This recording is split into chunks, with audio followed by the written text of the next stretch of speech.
how would you guide our listeners to start using human design in their life? Like, what do you look at first? Do you look at where you have a challenge and figure out, like where do you start?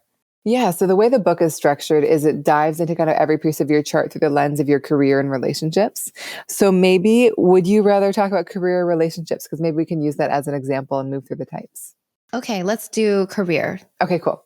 So in human design, there are 5 different types. You can look it up at humandesignblueprint.com. You're going to see a wild looking chart. Don't worry about that. All you need to look at is your type. And so the type speaks to so many parts of our lives. So there are pieces in the book that speak to relationships and career, like we said. So let's just kind of dive into some of the career pieces. So you're a generator. I'm going to start with you.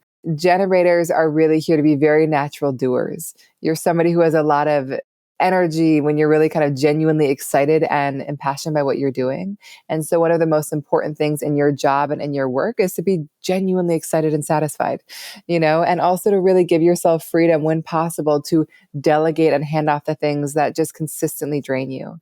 And so often generators I work with kind of are burdened with handling everything on their own because they have so much capacity and don't quite realize that that's just going to burn them out so quickly. But when they're really lit up and prioritizing their own fulfillment, their energy lifts up everyone around them. I would also say as a generator, you are not really meant to chase after opportunities. You're really meant to kind of let things come to you and see what sparks your gut response. That part is one that I've been learning to work more with, and it has helped. And do you feel like as a generator, you're good at delegating? And have you noticed the difference when you kind of allow in that support, or do you tend to try to handle it all? I think now I am better at delegating. I think at the beginning of my business, I did everything. It was hard to let go of control. Sometimes I do feel like I have to at least have my hand in it, or at least, I love now that it frees up my time. And delegating is more like, you're such an experimenter in your design. It makes sense. You want to kind of like get your hands dirty with all the things. The delegating is more if you're like, I am doing this thing and it is like consistently, perpetually exhausting me.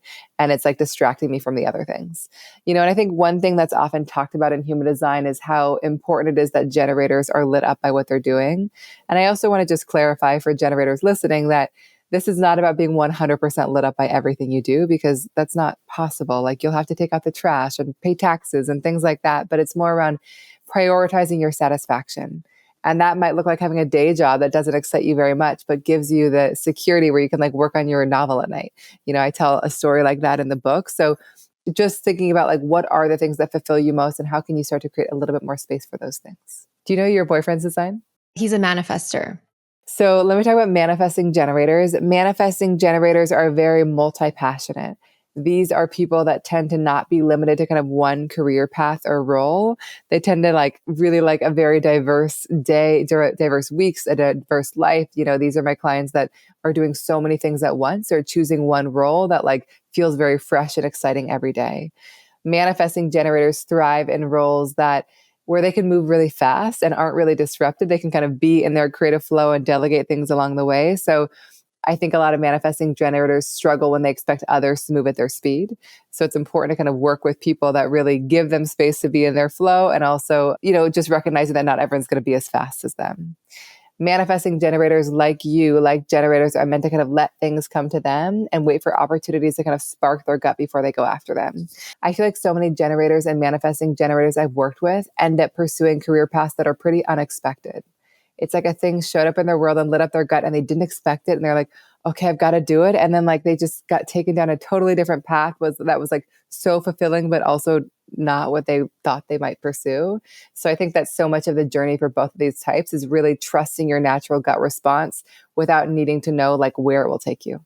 So is manifesting generator a combination of those two types, generating and manifesting? Yeah, in many ways. Like I think that manifesting generators might resonate with both, but they really are very much like generators in that they're meant to let things come to them. But once they kind of have that clear gut response, they can act very much like manifestors in bringing that idea to life.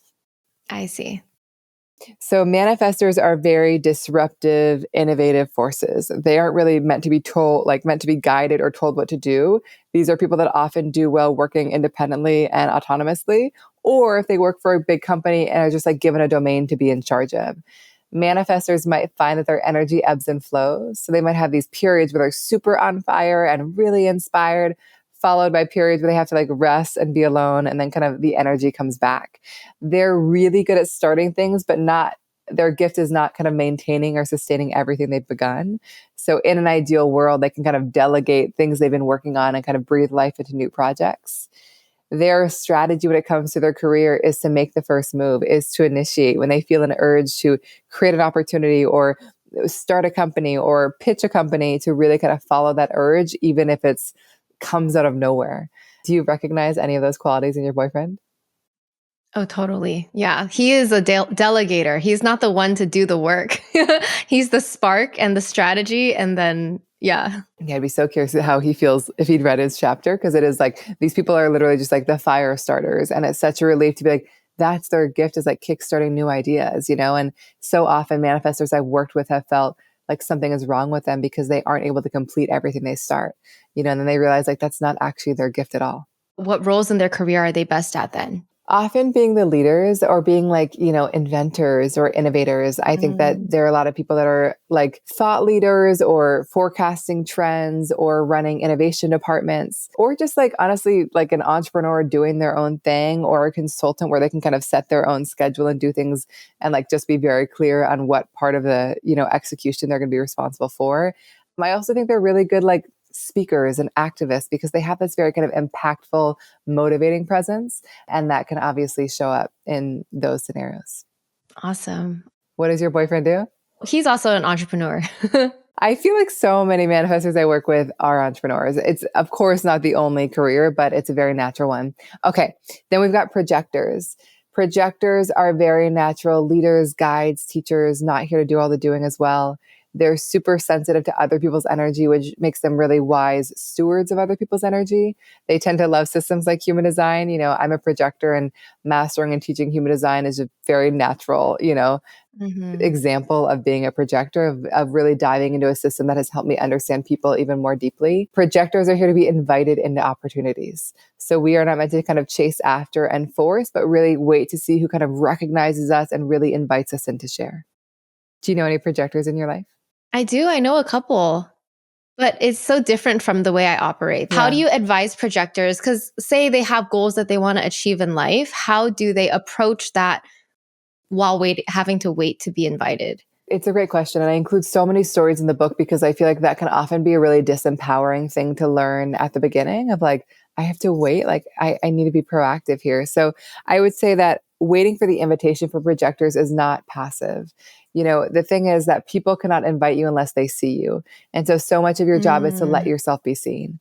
So for me, that looks like, sharing on Instagram, being on podcasts, writing newsletters, being at events, but really kind of sharing what I'm thinking about so that people can resonate and come to me. Obviously, not everybody will, but just putting myself out there has really been my strategy. But also, like, I think as a projector, you can, apply to a job or reach out to people. I would just do it through a lens of like, I'm going to let them know that I exist and see how they respond, because most of the world are generators or manifesting generators. So reach out and like give them a thing to respond to, but don't be like super pushy or salesy, because often that can be a little bit intense as projectors because people are often not ready for that. I see. So basically, like, you should take action, but don't expect or force any outcome. Correct. It's like a very unforced kind of energy. And I do think, like, honestly, what I've seen be the most successful for projectors, and this was true in a session I had today, was just when she just like shared her art in a really authentic way on Instagram, like so many invitations came. When she applied more strategy and was like trying to pitch it, just like nothing was really working. So when she was just kind of being herself and putting herself out there, things really did come. But the visibility piece is really key. I think that I really resisted that at the beginning as a projector, but that's how all the opportunities have really come to me. Love it. And then the last type. The final type is a reflector. Reflectors are very natural evaluators and seers. They can kind of like see, sense, and feel things that a lot of people miss. So in work, that often manifests as a role like a facilitator or an evaluator or somebody kind of coming in to assess what's not working. Their energy is very cyclical on a monthly basis. So they may have weeks where they're like super on fire, and then weeks where they really need to kind of pull back and rest. I think that when it comes to work opportunities, they often emerge in very serendipitous ways for these people.